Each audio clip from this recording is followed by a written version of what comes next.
regulación de la economía. Y para hablar del tema nos acompañan Ricardo Gluyas Millán, investigador del INACIPE, Juan María Terradillos Basoco, catedrático de Derecho Penal de la Universidad de Cádiz, y para presidir el panel, Patricia Faraldo Cabana, profesora de la Universidad de Coruña, a quien en este momento cedemos el uso del micrófono. Es un placer estar de nuevo con ustedes y acompañada de dos extraordinarios profesionales que nos van a ilustrar sobre diversas materias relacionadas con el tema del Congreso. Contamos en primer lugar con el doctor Ricardo Gluyas Millán, que hablará, como digo, en primer lugar, es doctor en Economía Aplicada por la Universidad Autónoma de Barcelona, ha complementado su formación en la Universidad de Quebec, en Canadá, y aquí en la UNAM, y ha desempeñado numerosos e importantes puestos profesionales, tanto en la práctica como en la docencia. En segundo lugar, hablará con todos ustedes, el doctor Juan Terradillos Basoco, que es doctor por la Universidad Complutense de Madrid y catedrático de Derecho Penal en la Universidad de Cádiz, uno de los más reputados especialistas en España en materia de Derecho Penal Económico. Como viene siendo habitual, tendrán cada uno un turno de 30 minutos, al término de los cuales, al término de las dos intervenciones, habrá una posibilidad para que todos ustedes planteen las preguntas que deseen formular. Y sin más, voy a dar ya la palabra al doctor Gluyas para que intervenga sobre el tema de delitos económicos y regulación de la economía. Muchas gracias. Muchas gracias al Instituto Nacional de Ciencias Penales, en primer lugar, a nuestro director, doctor Estrada Michel, a la Sociedad de Defensa Social por haber convocado a este magnífico evento sobre el cual me va a tocar desarrollar precisamente el tema de delitos económicos y regulación de la economía. Básicamente, en nuestro país, en México, existe un sistema de regulación de la economía, existe un sistema de investigación y persecución penales de los delitos económicos que está contemplado en el capítulo dedicado a los delitos contra la economía pública, en donde el bien jurídico tutelado es un bien difuso, es un bien etéreo, y en particular voy a concentrarme en mi exposición en lo que es una relativamente nueva modalidad de investigación y persecución, enjuiciamiento y castigo de los delitos económicos, que está relacionada con las prácticas monopólicas absolutas, esto es, con las prácticas que realizan los competidores entre sí con diversos propósitos. En nuestro país en particular tenemos un serio problema de monopolización de la economía.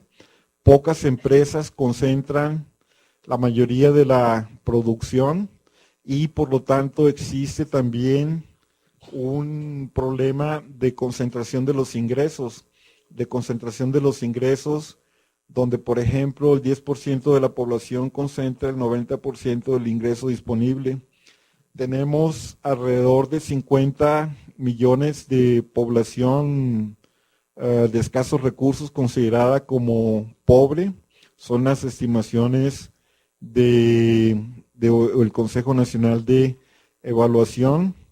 Y en este entorno de pauperización precisamente influye la monopolización de la economía, que es, como decía, un problema serio, en virtud de que el monopolio de los sectores económicos produce problemas de eficiencia en asignación de recursos.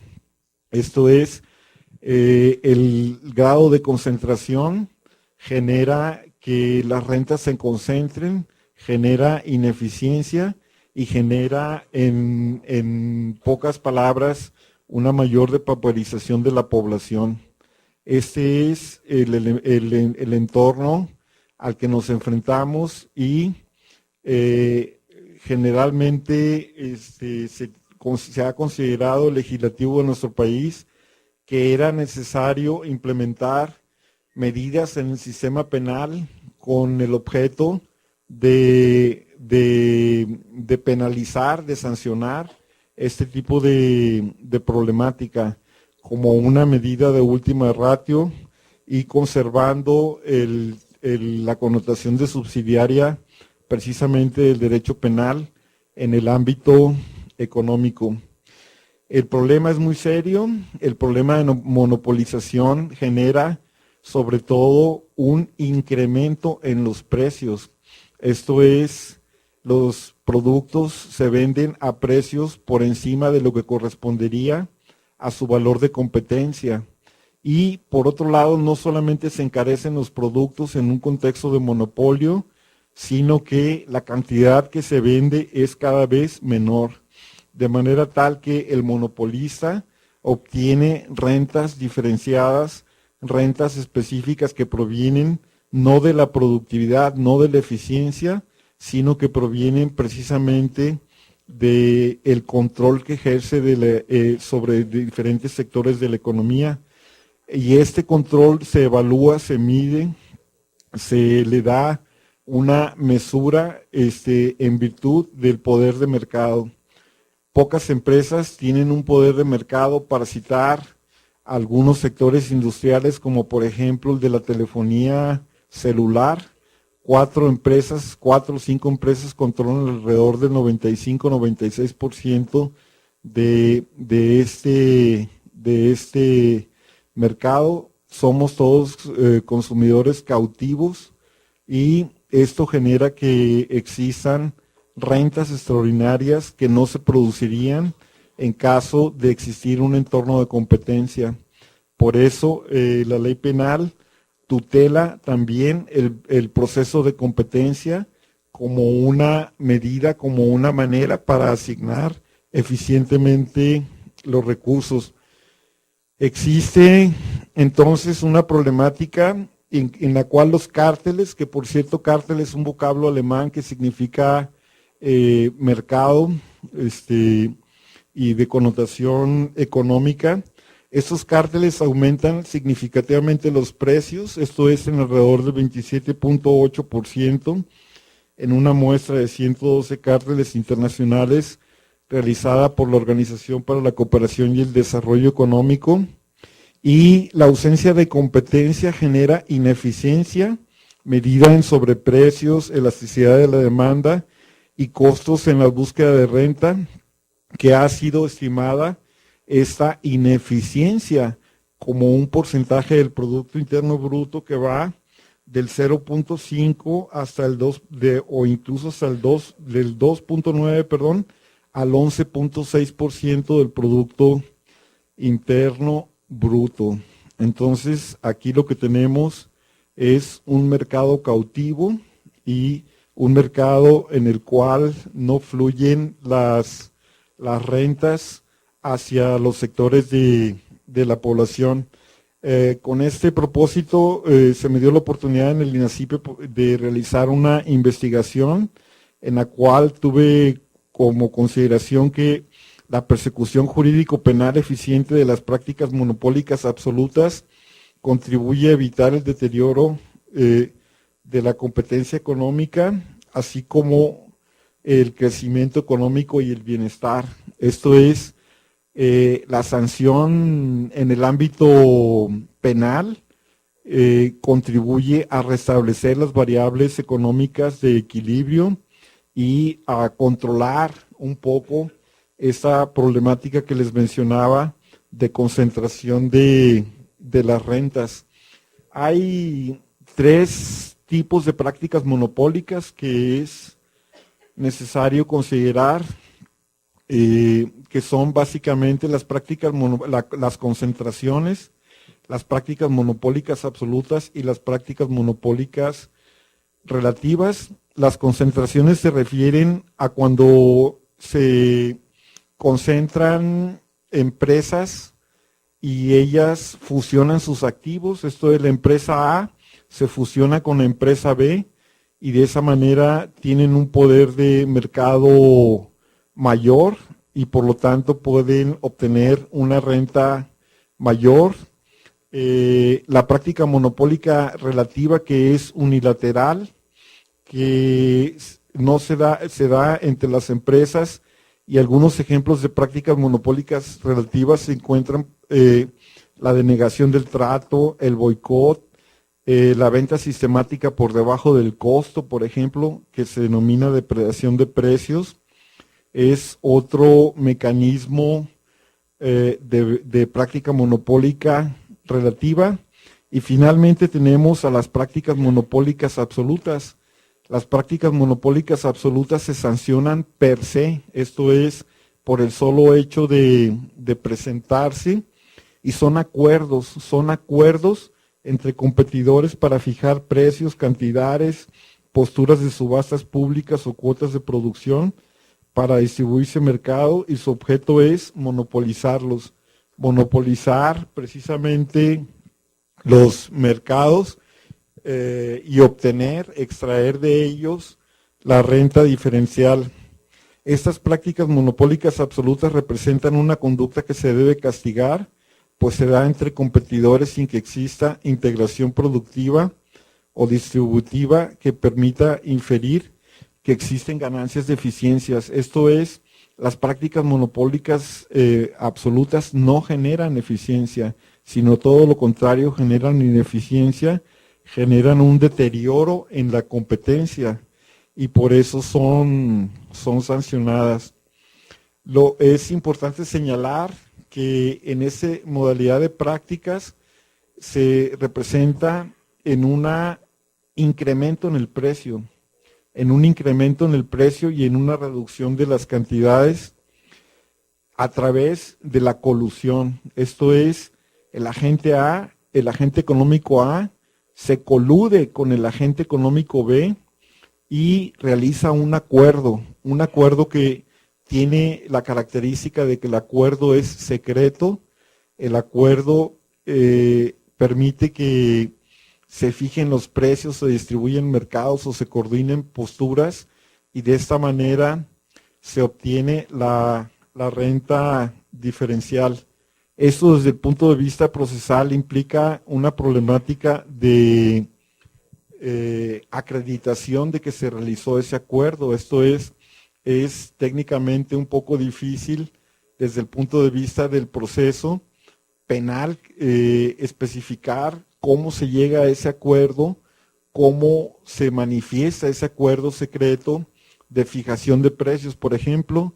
Sin embargo, en nuestro país ya desde el 2008 ha habido una jurisprudencia que especifica que hay un mecanismo de prueba indirecta para como elemento probatorio ideal para acreditar la existencia de ese acuerdo, que ese acuerdo es sobre todo extramercantil.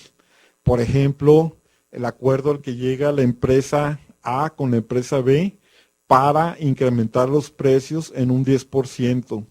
El consumidor tendrá que pagar el 10% más de lo que podría pagar en una condición de competencia perfecta, y por lo tanto habrá un deterioro en su capacidad adquisitiva, por eso es nocivo.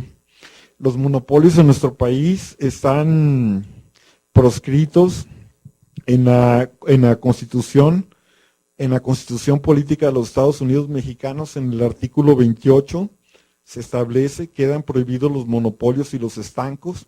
Teníamos estancos desde la época de la colonia. Uno de los estancos más famosos eran los estancos de los naipes, por ejemplo, o los estancos que se manifestaban en torno a las aduanas, en los mecanismos de entrada de mercancías que venían de la madre patria. y por esa razón se prohíben los estancos en nuestro país.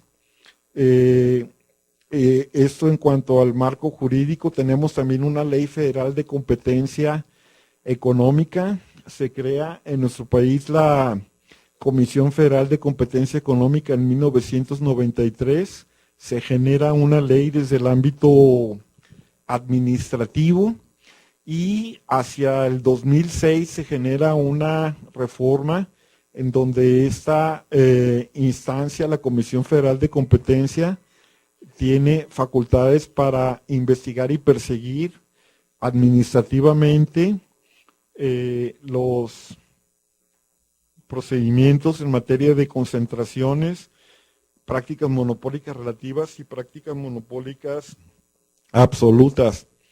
A partir del 2006, decía, se renueva entonces las disposiciones jurídicas, se establece un mecanismo sancionatorio que se inicia con un oficio de probable responsabilidad. Todo esto en el ámbito administrativo.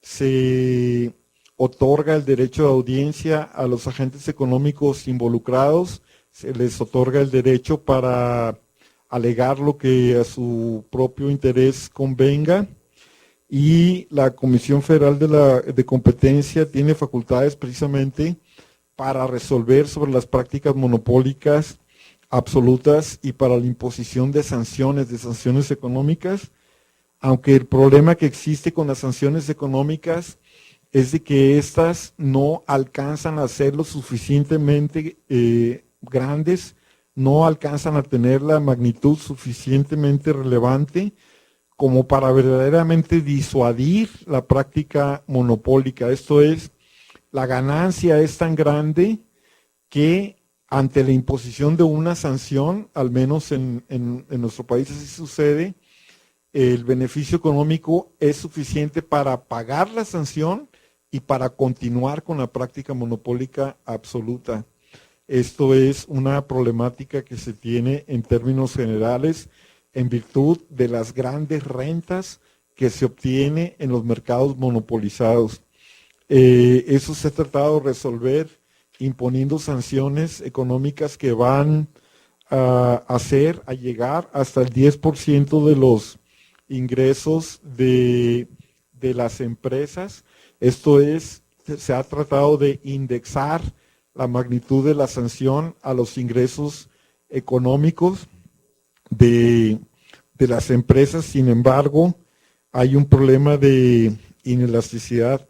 El artículo 254 bis, entonces, está establecido en el Código Penal Federal, eso es de competencia federal, y establece una sanción de 3 a 10 años a quien celebre, ordene o ejecute convenios, contratos o arreglos entre agentes económicos competidores, cuyo objeto sea precisamente el de fijar, elevar los precios o establecer la obligación de no producir, esto es abstenerse de producir, esto es manipular la producción, o en su hipótesis tercera, dividir o segmentar mercados, por ejemplo, y en la hipótesis cuarta, establecer o concertar posturas o la obtención de licitaciones, concursos, subastas o almonedas públicas. Esto es el ámbito de aplicación del sistema penal de esta modalidad delictiva, que es precisamente la de la práctica monopólica absoluta. Pero existe una problemática, y parte de esta problemática consiste en que en el mismo tipo penal se establece que este delito se va a perseguir por querella de una resolución a través de una decisión del Pleno de la Comisión, a través de la cual se solicita a la autoridad investigadora, al representante social, que intervenga con el objeto de investigar y perseguir este delito. Pero el problema es de que esta querella solamente va a poder presentarse una vez que haya habido un procedimiento administrativo y que ese procedimiento administrativo haya causado estado. Entonces, el hecho de que se especifique como un requisito de procedibilidad que haya un procedimiento administrativo y que ese procedimiento administrativo haya causado estado, pues nos da una idea de la problemática que subyace, en el sentido de que puede pasar bastante tiempo, 2 años, 4 años, 6 años, 5 años, 7 años, para que la resolución a través de la cual se condenó de manera administrativa la práctica monopólica absoluta se haya causado estado. Entonces, esto es una limitante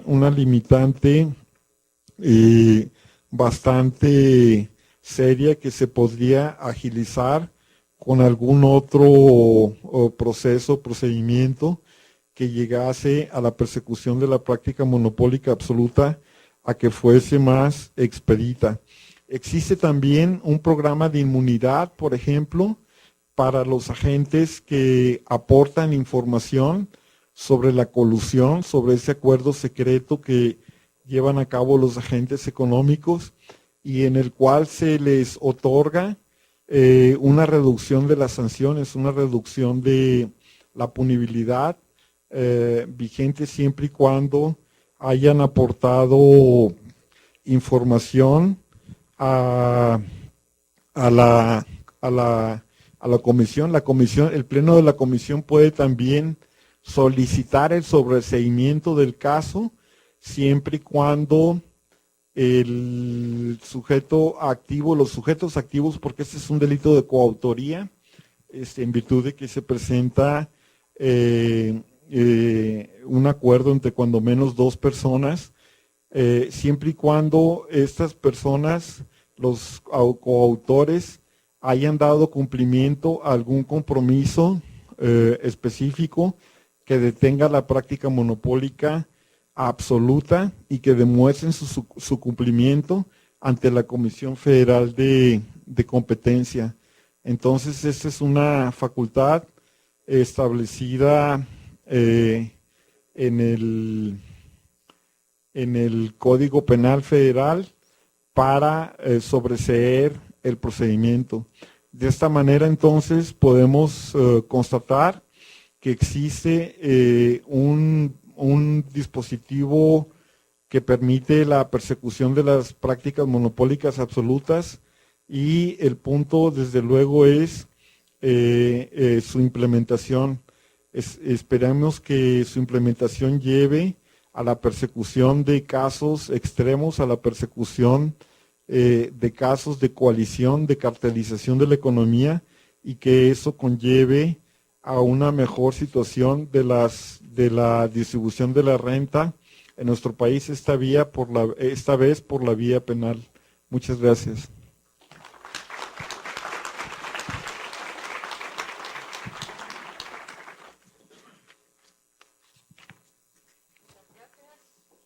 Tiene la palabra a continuación el doctor Terradillos Basoco.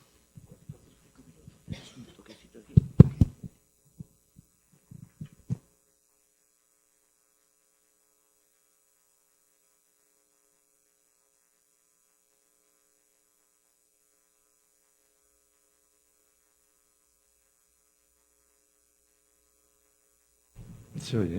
Sí. Gracias. Gracias, señora Presidente.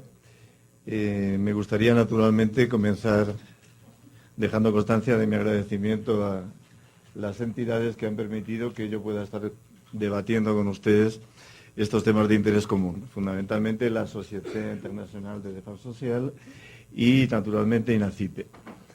Pero como las instituciones no se mueven si no las mueven las personas, pues tengo que concretar el agradecimiento en los profesores, en el doctor Arroyo y en el doctor Estrada, que creo que tan magnífica labor están llevando al frente de cada una de estas instituciones. Les agradezco la invitación, les agradezco a ustedes su presencia. Para mí es un placer estar aquí. Alguna gente que me conoce lo sabe, que los temas que vamos a tratar son absolutamente interesantes. El marco pues es nada más y nada menos que el INACIPE, es México, es en definitiva volver a encontrar a viejos colegas, viejos amigos, de este lado y del otro del Muro de Flores. De modo que, digo, no tengo más que motivos de placer y satisfacción, de los que naturalmente tengo que dejar constancia. A mí me gustaría abordar el tema que se nos ha encargado, de algún modo ligando con las exposiciones que anteriormente hemos tenido el placer de escuchar de los doctores Laufer y Nieto. Muy poco puedo añadir a lo que ellos han dicho, porque me han parecido exposiciones absolutamente clarificadoras, pero bueno, el fenómeno es susceptible de ser enfocado desde muy diversas perspectivas. Este es un poliedro con muchas caras y quizá nunca sobren opiniones concordantes, discrepantes, matizadoras, críticas, etcétera. Yo voy a intentar sintetizar mi pensamiento en 10 postulados que les voy a exponer a ustedes. Quizá he sido muy petulante al decir voy a intentar exponer mi pensamiento. Van a darse cuenta de que no soy capaz de tener un pensamiento articulado sobre estas grandes cuestiones, pero sí voy a intentar sugerir esto, 10 perspectivas de planteamiento, 10 puntos de vista, llámenlo como quieran, en definitiva, no importan mucho las etiquetas. Lo importante es que sean capaces de suscitar un mínimo de discusión, de debate y, por tanto, que nos permitan avanzar en una problemática que es acuciante. No estamos en una cuestión académica superficial, no estamos haciendo bizantinismo. Es que se nos dan cifras espectaculares. La pobreza es una realidad que se multiplica por millones, pero por millones de personas, no de números. De modo que cuando hablamos de este tipo de delincuencia, cuya trascendencia ha causado el profesor Nieto, pues estamos hablando de cuestiones vitales que tenemos la obligación de intentar resolver del modo más razonablemente posible, también del modo más democrático posible. Porque si no, no estaríamos en el mundo del derecho, estaríamos en otro tipo de mundos que realmente a mí me interesan menos. Primer punto que someto a su reflexión. El marco económico general no solo condiciona, diseña, diría yo, la política criminal en materia económica. El marco económico es la globalización, el marco económico en el que nos movemos, globalización no desde una perspectiva estática, sino como proceso globalizador que ha creado sus propias formas de delincuencia. Quiero recordar que ayer el doctor Moreno nos comentaba esta cuestión. Pero también ha creado su propia política criminal, o crea su propia política criminal, diseña su propia política criminal, más allá de esta falacia en la que todos seguimos creyendo, más allá de la soberanía de los Estados, que teóricamente son la institución en cuyo seno se canaliza la ley como representación de la voluntad general. Esto es un desideratum, no sé si definitivamente perdido. En realidad, las grandes políticas económicas las diseñan los sujetos relevantes en el ámbito de la actividad económica. No es una cuestión nueva, aunque también es actual. Vean ustedes que en los años 60 todas las políticas de ayuda al desarrollo, todas las estrategias supranacionales e internacionales de ayuda al desarrollo marcaron o vinieron marcando fuertemente también las estrategias político-criminales. Era, recuerden ustedes, nos remontamos a los años 60-70, la lógica del inversor. El inversor invierte, valga la redundancia, allí donde tiene posibilidades de imponer una serie de reglas de funcionamiento acordes con sus intereses. Y el interés del inversor siempre es un interés de lucro. La cuestión no se queda solo en la época de la Guerra Fría y en los años 60. Este planteamiento es el que hace suyo el Fondo Monetario Internacional y el Banco Mundial y llega hasta nuestros días en una forma quizá más novedosa. En este momento las grandes potencias, quiero decir las grandes potencias económicas, imponen a los estados deudores unas políticas de referencia, digamos, no monopólica, pero prácticamente decisoria, les imponen el objetivo prioritario de hacer frente al pago de su deuda externa, en una magnitud que se consigue que este objetivo sea objetivo prácticamente único y, desde luego, excluyente de las políticas económicas de los estados subordinados. Si esto es así, y yo creo que es así, vean ustedes que la posibilidad de diseño de políticas criminales autónomas por parte de los estados queda gravemente condicionada, prácticamente queda reducida a lo simbólico. Les doy un dato. El volumen total de la deuda española, voy a hablar del caso español fundamentalmente, primero porque me es más cómodo, me es más conocido, y segundo porque creo que es muy representativo de la situación que se ha creado como consecuencia de flujos, de dinámicas económicas internacionales que ustedes conocen. Digo, en el caso español, el volumen de la deuda externa son 4,3 billones de euros. Billones para nosotros son millones de millones, no 1.000 millones. 4,3 billones de euros. Es decir, el 405% de nuestro Producto Interior Bruto. Claro, si tenemos que hacer frente a nuestra deuda externa por encima del 405% de nuestro Producto Interior Bruto, verán ustedes que nuestras políticas criminales no las podemos decidir nosotros, sino que las tienen que decidir, evidentemente, nuestros acreedores, o si quieren ustedes, los mercados. Pero los mercados no deciden políticas criminales en base a valores. Los mercados dirigen o diseñan e imponen estrategias que no tienen que ver con lo axiológico, sino con la pura rentabilidad. El acreedor diseña políticas que le permitan hacer efectivos sus créditos. Por eso quizá no estaba yo muy descaminado cuando decía, primer punto, el marco económico general diseña las políticas económicas y, por tanto, también las políticas criminales en materia económica o relacionadas con la actividad económica. Un ejemplo o una referencia a un autor conocido por todos ustedes, Schunemann. Nos dice, las multinacionales pueden decidir no ya cómo pagar sus impuestos, sino pueden decidir incluso si los pagan. Estamos hablando indirectamente de delito fiscal, de fraude tributario. El que puede diseñar las políticas económicas, insisto, tomando las palabras de Schunemann, decide cómo pagar los impuestos y decide incluso si los paga. Él añade más. De este modo, la deuda tributaria de las grandes corporaciones se ha reducido a tales niveles que es menor que la deuda tributaria que tiene el sujeto que compra un perro. Yo creo que esta última conclusión, no sé si puede compartirse o no, desde luego no es lo que a mí me interesa a efectos de asegurar el hilo del discurso, pero desde luego lo que queda ratificado es la propuesta inicial. Son grandes sujetos económicos no susceptibles del control político que tienen las instituciones democráticas tradicionales, las que están diseñando las grandes líneas de la política económica y, en consecuencia, también las pequeñas líneas de la política criminal en materia económica. Segundo punto, el modelo globalizador impone la desregulación. Creo que con esto no descubrimos ningún océano nuevo.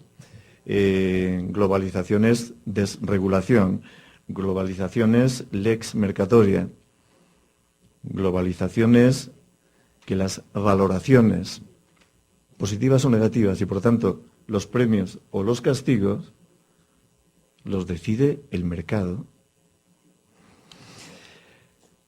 En coherencia con este punto de partida, creo que se puede mantener que el Banco Mundial o el Fondo Monetario Internacional, que son las dos instituciones a las que me voy a referir reiteradamente, se adhieren de manera incluso explícita al denominado fundamentalismo de mercado. Se trata, en definitiva, y leo documentos del Banco Mundial, de que el Estado sea garante de mecanismos de autorregulación del mercado y protector de los derechos. ¿De qué derechos? Los derechos de de la propiedad. Esto, naturalmente, esta desregulación, que es tan obvia que no voy a insistir más en ella, lleva o puede llevar a una situación que algún autor especialista en la materia ha calificado como anarquía. Una situación de anarquía, una situación de anomia, carencia de normas, en la medida en que el derecho normativizado no llega a la regulación real de los fenómenos económicos o de la dinámica económica, y es sustituida, como muy bien nos recordaba, o puede ser sustituida, como nos recordaba el doctor Nieto hace unos minutos, por otra normatividad menos formal que puede estar constituida por el derecho suave, por estas formas de autorregulación a las que él aludía. Yo creo que es muy importante lo que él nos sugería. Ante la ineficacia constatada de elementos normativos y reguladores tradicionales, como pueden ser los propios del derecho penal, hay que buscar otras alternativas. Sin embargo, creo que no debemos perder de vista que la actividad económica nacional y supranacional ya no está interpretada, ya no está dirigida, protagonizada por los estados. Está dirigida por los sujetos económicos que son las grandes corporaciones. Y las grandes corporaciones, tengo que volver a insistir en lo obvio, no se mueven por los grandes valores retóricos en muchas ocasiones, democráticos por los que se rigen los ordenamientos que tienen base constitucional y desarrollo democrático. El mercado configura otra serie de reglas y, por tanto, otra serie de valores. Y desde este punto de vista, quizás se puede relativizar la importancia o la utilidad del derecho suave, de los códigos de disciplina interna, de los códigos de disciplina incluso que afectan a sectores de la actividad económica. Porque, en definitiva, es cierto que una gran corporación puede vigilar y puede tener protocolos suficientemente eficaces para vigilar o para controlar el comportamiento de sus empleados dentro de una serie de parámetros valorativos, dentro de una serie de reglas, dentro de una serie de valores que incluso pueden tener connotaciones éticas. Pero los objetivos éticos de la gran corporación no se cuestionan. Es decir, más que ser un control interno de comportamiento ético, si quieren ustedes incluso legal o acorde con el derecho, es un control de funcionalidad. Los grandes objetivos se fijan en las esferas más altas de la cúspide y lo demás es desarrollo, coherencia, examen de comportamientos, sí, pero de acuerdo con unos códigos que, repito, se han fijado por criterios propios de entidades cuya función en el mercado, por lo menos desde Adam Smith, parece obvia. No es desarrollar valores democráticos, no es la tutela de los derechos fundamentales, no es ni siquiera la limpieza del juego en la medida que no sea imprescindible para obtener el objetivo fundamental, que es el que mueve toda la actividad de la empresa privada, como nos dice la historia y como nos dicen, por otra parte, todos sus adalides y todos los portavoces de todas las formas de liberalismo que en el mundo han sido. Tercera cuestión. La financiarización es la forma actual de la globalización y, por tanto, supone una exasperación, una intensificación de las características, también de las negativas, del mercado globalizado. Financiarización no es más que retroceso de los mecanismos, de las reglas, de los valores, de la producción y del consumo, cediendo el espacio a los mecanismos, las instituciones, las reglas del capital financiero, con lo que esto tiene de capital especulativo. Claro, en un mercado que ya se ha globalizado, que lo financiero asuma el papel de primer protagonismo, vean ustedes que tiene consecuencias multiplicadoras. Porque, en definitiva, siempre cuando alguien tiene el poder de decidir con qué reglas se juega la partida, caemos en el sofisma de que alguien puede ser juez y parte. Pero claro, cuando esta cuestión ya se proyecta a nivel cósmico, vean ustedes, digo, que las consecuencias empiezan a ser no solo preocupantes, sino incontrolables y a veces yo creo que incluso inconmensurables. Recuerden ustedes un ejemplo claro, bien conocido, bien probado, la cooperación de la banca Goldman Sachs con Karamanlis en la ocultación de datos económicos imprescindibles para la fiscalización de la economía griega por parte de la Unión Europea. Claro, las consecuencias medidas en miles de millones de euros son imposibles de cuantificar. En España, el costo, por ejemplo, del sistema financiero, cuya caída o cuyo desplome se ha registrado hace muy poquito tiempo, se eleva a 100.000 millones de euros. 100.000 millones de euros, piensen ustedes en el número de habitantes que tiene España y verán que la carga que nos cae a cada uno de nosotros. Las cifras de la financiarización superan exponencialmente a las cifras de la globalización. Pero me permito decir algo más, como consecuencia también de la afirmación anterior de la desregulación o tendencia desreguladora. Es que esta situación en que se necesitan 100.000 millones de euros para reflotar una banca poco saneada no ha dado lugar todavía a ninguna condena penal. Ojo, no quiero decir que no las haya, es posible que dentro de años las haya. Pero como ciudadano me permito objetar, ¿no es demasiado tarde? La crisis bancaria anclada en España, en la burbuja financiera, pero también en la burbuja inmobiliaria, ¿no se venía detectando desde hace decenas de años? Llegaron tarde los mecanismos de control, de fiscalización y, en su caso, supongo, de sanción. Bien, cuarta idea sobre la que quizá podamos reflexionar. En un contexto desregulador en lo económico, retroceden fundamentalmente los mecanismos públicos de control y sanción.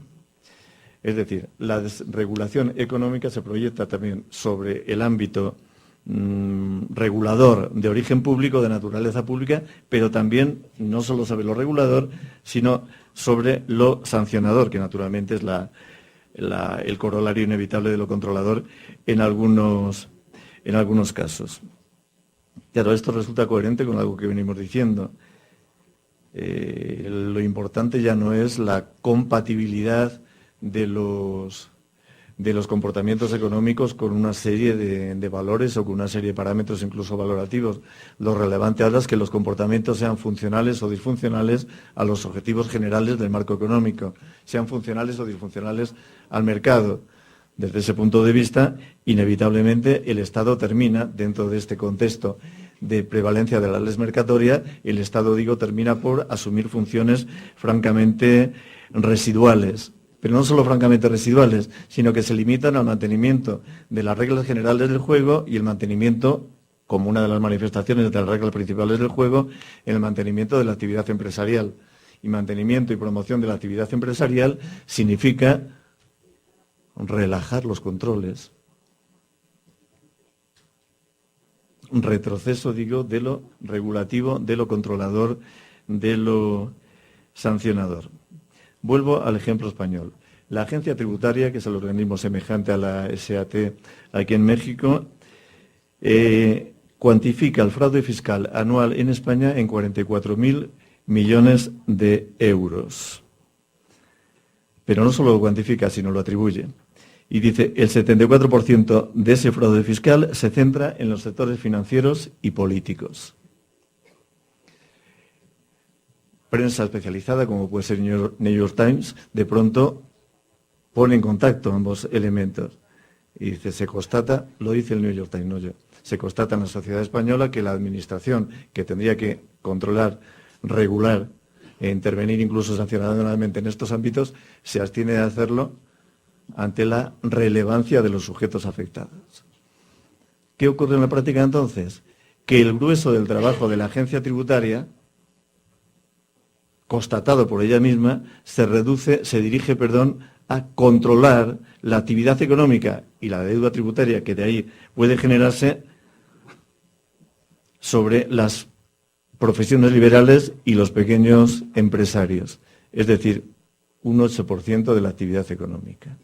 Tenemos mecanismos de intervención y control que se dedican a una parcela absolutamente insignificante de lo que puede ser la actividad económica y, por tanto, la actividad delincuencial que de ella se puede derivar.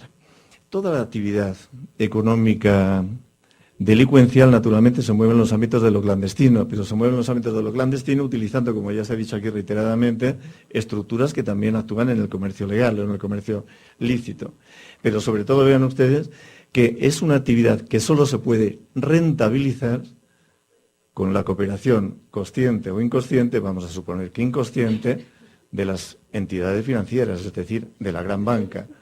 Si no, este tipo de delincuencia no podría nunca rentabilizar sus beneficios.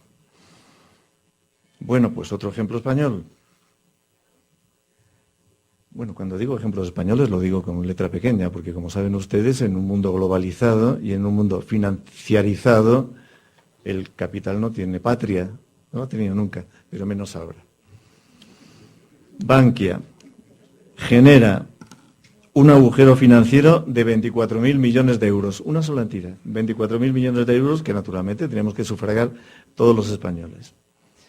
No ha sido objeto de sanciones hasta que no se ha producido la gran debacle, después incluso de la salida a bolsa de la entidad, es decir, no se había regulado ni fiscalizado la posibilidad misma de que la entidad saliera a cotizar en bolsa. Última decisión de este mes de la cúpula de esta entidad. Conceder una gratificación a 1.000 empleados por valor de 529.000 euros por cabeza. Indemnización que se concede a estos empleados que van a abandonar también el trabajo en la entidad. Bueno, no sé quiénes son estos empleados. Naturalmente son empleados de cierta edad, próximos a la jubilación, pero también de cierta responsabilidad, porque vean ustedes que la cantidad no es pequeña. O no sé si es pequeña o no, porque realmente lo que cobran los bancarios es algo que siempre se mantiene un poco en la nube de lo desconocido. Pero sí que me permito ponerle este dato en relación con otro. El salario mínimo de un trabajador español es de alrededor de 700 euros. En España hay 5,5 millones de parados que ni siquiera llegan a esta cantidad. Un trabajador que cobrara en España el salario mínimo, para poder llegar a esta suma que a estos señores responsables de la actividad bancaria más ineficiente, si no delincuente, de los últimos años, a un trabajador, digo, le costaría 63 años de trabajo. Sin gastar, claro.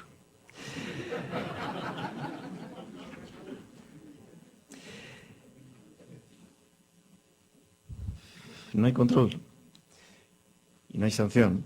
Se nos ha dicho aquí, se nos decía ayer, solo un 0,2% del beneficio del lavado de activos, fuentes del informe de Naciones Unidas de 2011, se recupera. Pero se nos ha vuelto a decir hoy por el profesor Laufer, es que ni en los Estados Unidos, que funcionan eficientemente, al menos en estos campos, tampoco se cobra prácticamente nada de las cantidades objeto de sentencias condenatorias. Es decir, que estamos asistiendo a situaciones de ineficiencia absolutamente escandalosas. ¿Casuales? No lo sé.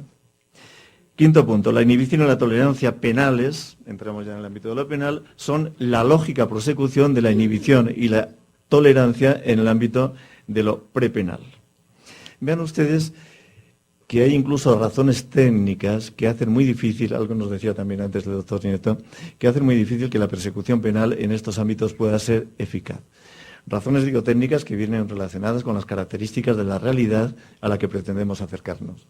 Deslocalización, fragmentarización de la producción, ubicación transnacional de los diferentes centros de decisión, etcétera, etcétera. Es decir, hay una serie de dificultades de persecución que hacen de persecución penal que hacen que ésta sea compleja. Pero yo creo que hay algo más. Es que yo creo que del mismo modo que no existe control y sanción en los ámbitos prepenales, lo coherente es pensar, podemos ratificarlo luego, que tampoco lo va a haber en lo penal. Entre otras cosas porque lo penal solo puede actuar eficazmente si actúa eficazmente lo prepenal. Y en este sentido me adelanto a decir que no creo que se pueda detectar en el ámbito de la persecución penal de la delincuencia económica de altos vuelos el tantas veces denostado expansionismo punitivo. Luego explicaremos más esto, pero ahora digo, lo adelanto. Yo el expansionismo, pero me parece que todo sujeto que tenga un mínimo de capacidad de acercarse al sentido común, identificamos el expansionismo punitivo con el número de acusaciones penales, con el número de sentencias condenatorias y con el número de sujetos que están cumpliendo penas privativas de libertad, es decir, con la población penitenciaria extraída de estos sectores de delincuencia. Y en las estadísticas que yo he manejado no son exactamente el grupo más cuantitativamente más importante. ¿Puede haber expansionismo? Lo hay, naturalmente que lo hay, luego, repito, volveremos sobre esta idea, pero fundamentalmente en el ámbito de la legislación, de una legislación que no supera el nivel de lo simbólico. No puede haber control penal donde no hay control prepenal, y vamos a poner algunos ejemplos. Relación lo laboral con lo penal. O dicho de otro modo, lo lícito jurídico penalmente no puede ser delictivo, no puede ser ilícito jurídico penalmente. Piensa en un ejemplo claro.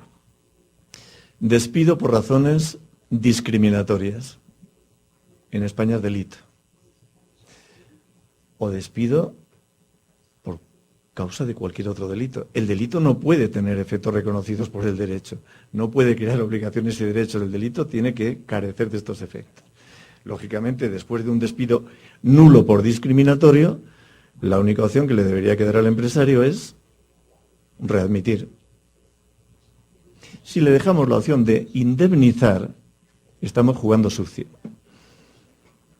Y sin embargo, esta es la opción que tiene.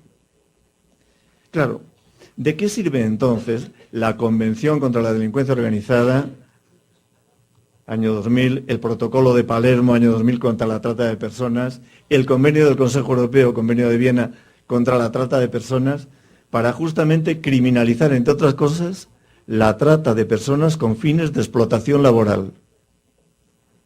Si previamente hemos garantizado que la explotación laboral quede al margen de posibilidades negativas o de consecuencias negativas para quien la protagoniza. Lo ilícito en el plano tributario no puede ser penalmente ilícito, no puede ser delictivo.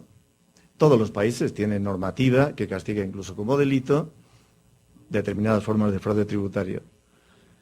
Pero a veces el que hace la ley hace la trampa. En marzo de este año, en España, por ejemplo, se emite un decreto, un Real Decreto, en cuya virtud se concede amnistía fiscal a los sujetos que afloren capital oculto. Simplemente tendrán que abonar el 10% de su deuda tributaria y quedan expresamente excluidas todas las responsabilidades penales o administrativas que pudieran vincularse a esa situación de capital oculto. Dicho de otro modo, perdón, pero además de perdón, incentivos económicos, porque estos sujetos, si no hubieran mantenido negro su dinero, tendrían que haber tributado del orden del 25%. Se les favorece con un 10%. ¿Con qué objetivo? Estamos en crisis. Objetivos económicos que condicionan la política criminal.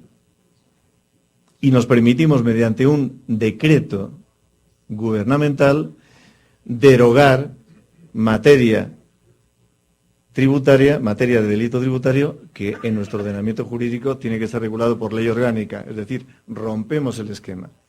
¿Para qué? Para recaudar. ¿Cuánto pensaba recaudar el gobierno? 2.500 millones de euros. ¿Cuánto ha recaudado? 10. Claro, porque la cuestión no son las amnistías fiscales. La cuestión es acabar con los paraísos fiscales. Mientras podamos deslocalizar el dinero de modo que podamos eludir nuestras obligaciones tributarias, estamos tomando el rábano por las hojas.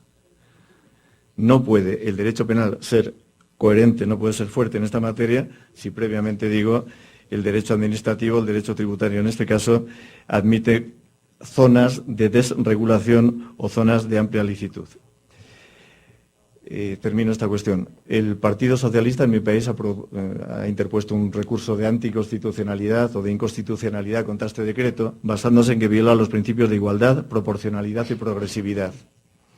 Es obvio que lo hace, pero es obvio que estos principios, cuando lo que se impone es la voluntad recaudatoria o la lógica recaudatoria, no le importan a nadie.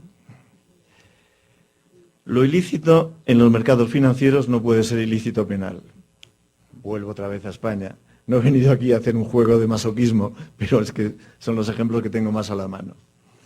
Digo, lo ilícito en la actividad financiera habitual no puede ser constitutivo de delito, no puede ser eficazmente perseguido como delito.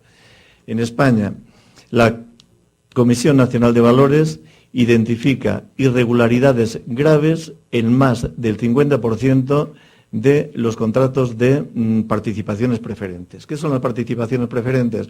Un producto altamente sofisticado, un producto financiero altamente sofisticado y susceptible, al menos teóricamente, de producir grandísimos beneficios.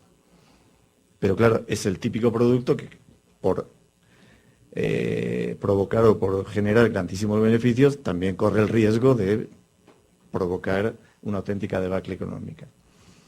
Producto altamente sofisticado al que, sin embargo, en España ha tenido acceso todo el mundo con independencia de su cualificación.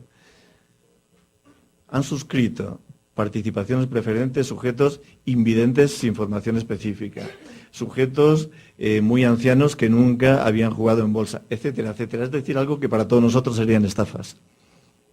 Has engañado. 22.500 millones de euros. El 50% con graves irregularidades detectadas y confesadas por el señor Julio Segura, presidente de la Comisión Nacional de Mercado de Valores. ¿Qué hicieron? ¿No se preveía que en algún caso podía haber responsabilidad penal?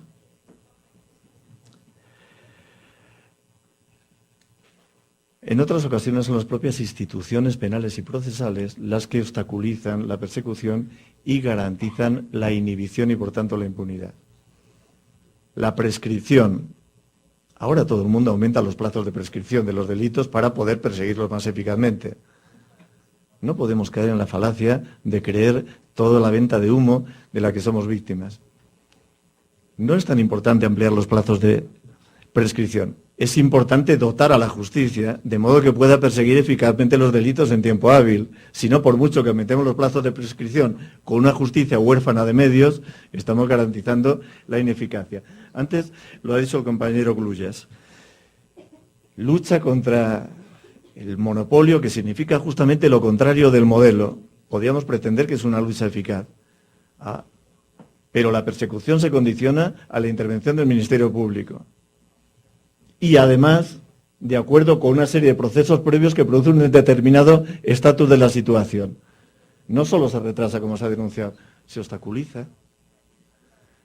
Aparte de que siempre que admitamos la prejudicialidad administrativa, serán criterios políticos, que pueden ser perfectamente lícitos y valiosos, criterios políticos los que condicionarán la aplicación rigurosa de la ley penal.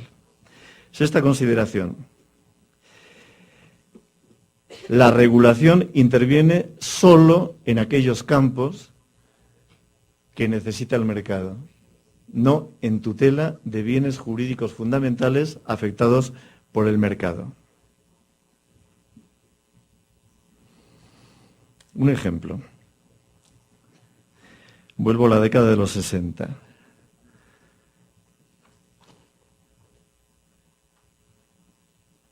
Luego continuaremos también con la Foreign Corruption Act de la que hablaba antes el doctor Nieto. En la época de los 60, la única potencia internacionalmente dominante en materia económica tiene nombre y apellidos. Tiene vecindad también. Bueno, en su política expansiva, como motor único,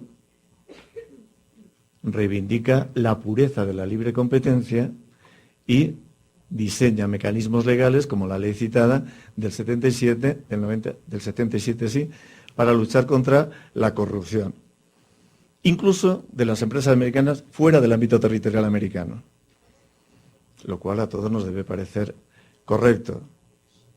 Pero vean ustedes que es una actividad vigilante que deja de mantenerse en los momentos actuales, cuando ya los sujetos que compiten en el ámbito económico no son varios. Ya no está solo Estados Unidos, estuvo Europa en un momento, está China, quiero decir, están mercados emergentes, está Brasil, etcétera, etcétera. Cuando se trata de competir en el mercado para captar zonas de máxima intervención, en condiciones de competencia, ya el rechazo de los mecanismos corruptos, volveremos luego sobre esto, no queda tan absolutamente denostado. Se protege y se intensifica y se profundiza y técnicamente se llega a normas de origen internacional de importancia y de positividad que aquí se ha subrayado, como digo, para asegurar la pura existencia del mercado y sus reglas básicas de funcionamiento, no los derechos que puedan verse afectados. Adán Nieto también nos lo ha dicho. En materia ambiental, una escandalosa inhibición práctica. Una escandalosa inhibición práctica que no puede ser otro modo. Hay potencias que, como ustedes saben, se han negado a firmar cualquiera de los compromisos internacionales de protección del medio ambiente. Claro, pero son las grandes potencias industriales que son las que más contaminan. Dejemos de lado ese pequeño detalle ahora. No van a tener una política criminal contundente estos países frente a las empresas que, en el desarrollo de su actividad industrial, generan contaminación o se oponen a las exigencias del desarrollo sostenible. Pero vean ustedes que los países que sí firmaron tampoco pueden ser excesivamente contundentes en la materia porque estarían colocando a sus empresas en condiciones peores de competitividad con respecto a las otras privilegiadas. Consecuencia, pues salgamos a la calle, intentemos respirar, sabemos lo que estamos haciendo con el medio ambiente, sabemos entonces valorar la eficacia de los mecanismos que hemos implementado para protegerlo, prepenales y penales. Pero hay una observación que ha hecho algún autor y que yo comparto plenamente y que no me gustaría que se pasara o dejarla de lado en este momento. Eso no es una falla del sistema. No estamos hablando de una perturbación fuera de la lógica del sistema, de una perturbación accidental. Es justamente el resultado, es justamente la consecuencia coherente de una dinámica que hemos generado y que no puede producir más que esta situación medioambiental en la que nos encontramos. Ayer veíamos, nos lo ponía en una diapositiva el doctor de la Cuesta, el catálogo de delitos de crimen organizado del informe de Naciones Unidas año 2011. ¿Cuántos delitos de los llamados económicos, cuántos delitos relacionados con esta actividad que estamos comentando aparecían en ese catálogo? Había uno que no recuerdo qué era falsedades de entregas o falsedades en las entregas o falsedades en los bienes. Es decir, hay cosas que preocupan y hay cosas que preocupan menos. Relacionado directamente con esto, séptima propuesta. La presión punitiva se distribuye desigualmente en las metrópolis y en la periferia. Claro, qué obviedad, dice el profesor Terradillos. Es que es obvio, a veces se nos olvida. Pero es que la política criminal es política, por tanto es ejercicio de poder. Y el poder se ejerce con efectos desiguales. Por tanto, vean ustedes que nos vamos a encontrar tendencias criminalizadoras o fuertemente interventoras frente a tendencias de fuerte inhibición, dependiendo de si estamos en la metrópoli o si estamos, repito, en las zonas periféricas o subalternas. Y respondiendo a criterios que sería muy complejo analizar. Ahora, el ejemplo clásico quizá sea otra vez esta ley americana de corrupción, año 1977, de corrupción exterior, ley que, como decíamos y como se nos ha recordado, pretende que también las empresas que van con su ley en la mochila respondan penalmente, aunque su actividad ilícita se ejercite más allá del territorio de los Estados Unidos de Norteamérica. Claro, hay que nivelar, se dice, el terreno del juego. Si solo lo aplicamos a las empresas americanas, estamos en condiciones negativas respecto a otros países que no lo aplican. Y entonces, por presión de Estados Unidos, se aprueba el convenio de la OEA y el convenio anticorrupción también de la OCDE, que también han sido citados antes. Bueno, hemos extendido el control a ámbitos enormemente amplios, pero vean ustedes que las posibilidades de control siempre quedan condicionadas a la capacidad organizativa vigente en los ámbitos geográficos donde este control ha de realizarse. Allí donde esta capacidad no existe, realmente... 2 minutos, 2 o 5.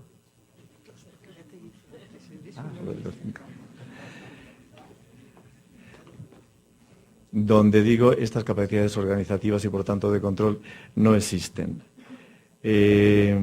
cito a un discípulo del doctor Nieto, Maroto Calatayud, que es quizá, a mi modo de ver, el mejor, al menos en lengua castellana, que ha estudiado el fenómeno de la corrupción de los partidos políticos. Corrupción de los partidos políticos, que estudió en una tesis dirigida por el doctor Nieto. Bueno, nos hace ver con claridad meridiana cómo el control sobre la corrupción de los partidos políticos es un control que se exporta a la periferia, porque la corrupción en la periferia puede distorsionar el juego económico de manera negativa para los intereses del inversor externo. Pero vean ustedes la enorme tolerancia, también se nos ha dicho algo esta misma mañana aquí, la enorme tolerancia que existe con la corrupción en el sistema político dentro de las metrópolis. Y cuando hablamos de metrópolis es que se nos ha hablado justamente del ejemplo de metrópoli por excelencia, que son los Estados Unidos de América. Bien, octava propuesta. Este universo de tolerancia, yo creo de complicidad con determinadas formas de delincuencia muy graves pero funcionales al sistema, sería imposible sin la corrupción. Desde Ackerman, desde los estudios de análisis económico del derecho, esto es una verdad que me parece evidente.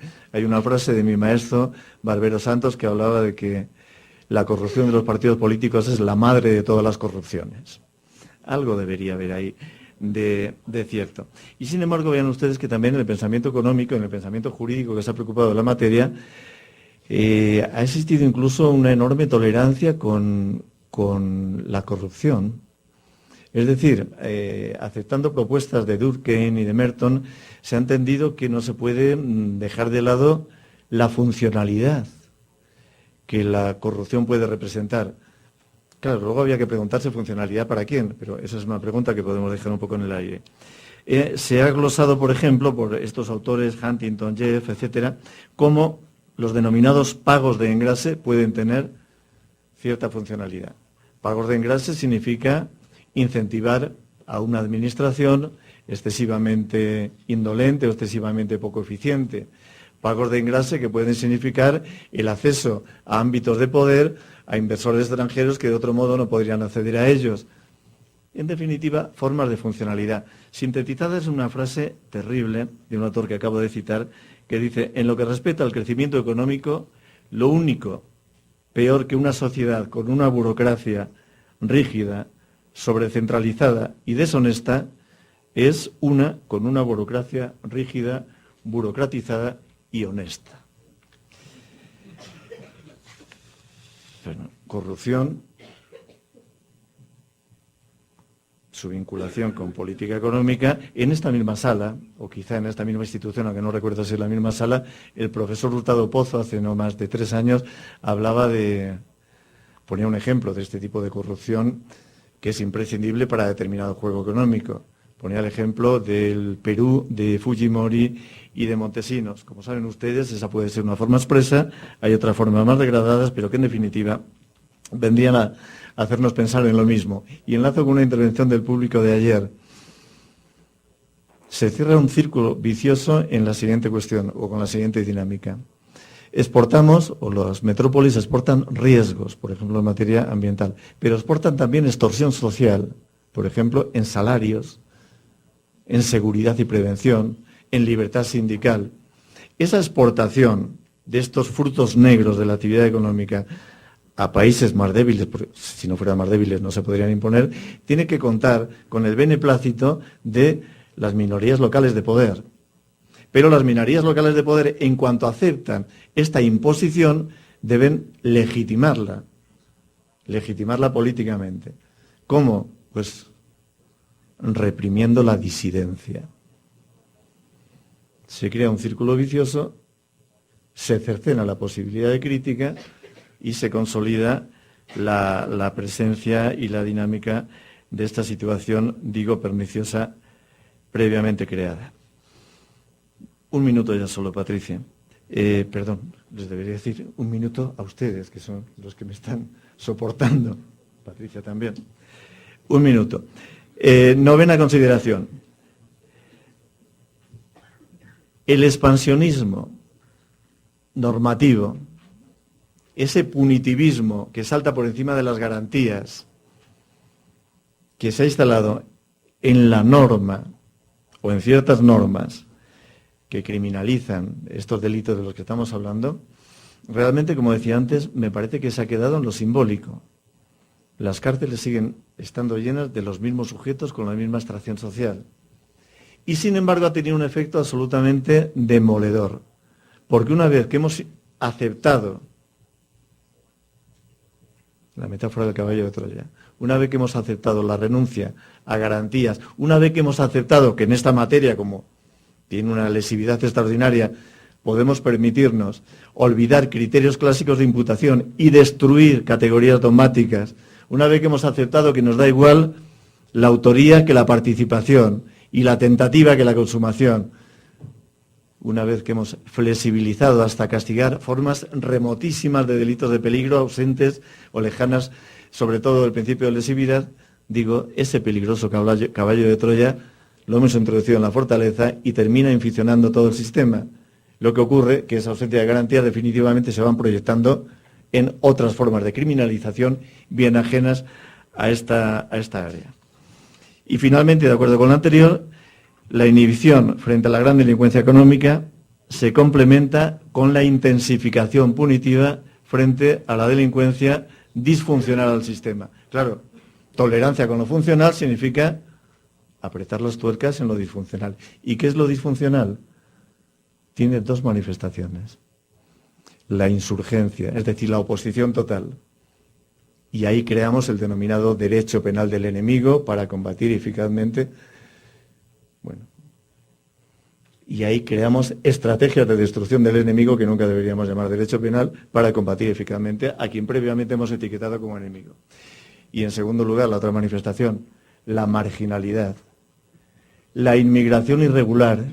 Ese sujeto que era gastarbaite, que era trabajador invitado solo y cuando y mientras lo hemos necesitado desde el punto de vista económico y que cuando deja de ser imprescindible para el propio crecimiento, expulsamos, criminalizamos, utilizamos todo el rigor penal que no hemos utilizado contra la gran criminalidad de empresa para efectivamente liberarnos de él.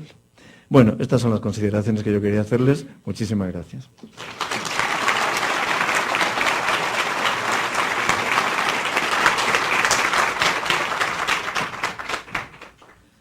Bien, pues muchas gracias por la intervención, que se ha extendido unos minutos más de lo permitido por la organización.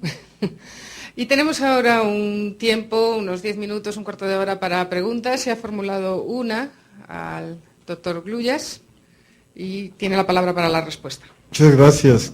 Bien, la pregunta es del licenciado Isaac Campos, de la PGJDF, y dice: ¿cómo podemos aspirar a un derecho penal económico internacional cuando en México no se aplica la normatividad penal interna contra los grandes monopolios o se tolera por parte de las autoridades como Televisa, Telmex y otros que no son sancionadas? Bien, aquí es necesario señalar en este proceso de prejudicialización, como mencionaba precisamente el doctor Terradillos, que los recursos con los que se cuenta son realmente interminables. Eso merma la efectividad, la eficacia de la capacidad para imponer sanciones. Si bien la Ley Federal de Competencia Económica considera solamente un recurso, el recurso de revisión, es necesario señalar que existen otras instancias tales como, por ejemplo, el juicio de nulidad ante los tribunales contenciosos administrativos, por ejemplo, o sencillamente el amparo directo o indirecto, y todos estos procedimientos hacen que la eficiencia de las sanciones sean cada vez más cuestionada. Tengan en cuenta, por ejemplo, que un procedimiento de apelación, de reconsideración, pues puede llevar un tiempo bastante considerable, y que en este periodo es factible también que se sigan obteniendo las rentas extraordinarias que obtiene el monopolio. Entonces, para contestar a la pregunta en términos concretos, el problema es en la cantidad de recursos de que disponen los agentes económicos para interponer en contra de la autoridad sancionadora. Muchas gracias. Tenemos tiempo para una pregunta más, si alguien quiere formularla. Sí.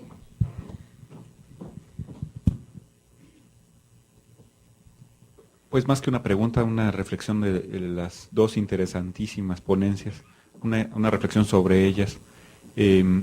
Me parece claro, a reserva de estudiar más a fondo el punto, pero que hay conductas que verdaderamente lesionan, como decía Juan María, a los estados que estamos procurando salir de una situación, digamos, de postración frente a intereses que no son ajenos, y que sin embargo esas conductas, por la propia escasez de recursos, en este caso de recursos económicos, no pueden ser combatidos con la fruición y con la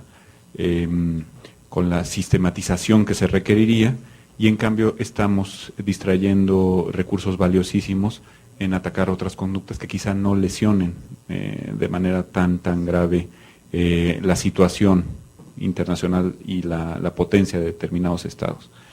Creo que en ese sentido han sido reflexiones valiosísimas. Yo me quedo con muchísimas lecciones de lo que han dicho ustedes dos y quería agradecérselos muy puntualmente. Agradeciendo a los ponentes por su intervención y a ustedes por su atención, ponemos fin a esta mesa y recuerden que dentro de, que a la 1:15 reanudaremos la sesión. Muchas gracias.